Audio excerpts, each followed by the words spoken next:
Hey folks, I'm here with my friend Steve, co-founder from Day One. He can introduce himself. I'm Willie Jackson, head of growth and partner at ReadySet.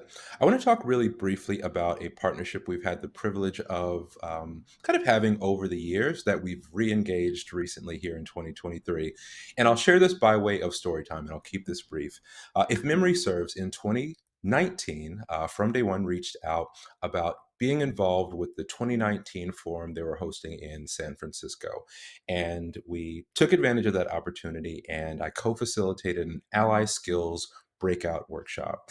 And it was standing room only, as from day one breakouts tend to be. And on the basis of the feedback, which was positive, they invited me to come to Brooklyn. And as it happened, I was bi-coastal at the time, and that worked very well for my life. I remember very clearly 170 people showed up to the space in Brooklyn, delivered a great session. And on the basis of that feedback, they said, well, would you like to come to Denver and LA and Philly and Dallas? I said, actually, yes, that's exactly what I'd like to do. And that was a really critical turning point, not only in my career, because I went from knowing the content well, but kind of relying on my notes and facilitating that, to really internalizing that and doing a lot of what I do now, frankly, which is interactive keynote style workshops. So I really do have From Day One to blame and to thank for that significant uptick.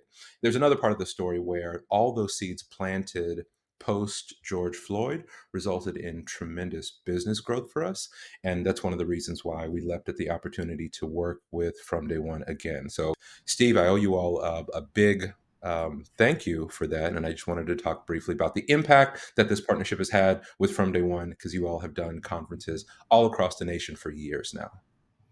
Yes, indeed, and thanks for inviting me, Will. I appreciate it. And this takes me back to 2018. Of course, that was pre George Floyd, before corporations were making big commitments, and no matter what you think about them following through on those commitments, that was a turning point. And your appearance back in 2018 was remarkable to us because even though you attracted a big audience, it was really interactive. It was really involving, and the whole idea of, I think, allyship was kind of new to people, and it was a way that people could really have um, be involved in the conversation about bias in the workplace, lots of issues like that, and in a kind of a welcoming, safe way.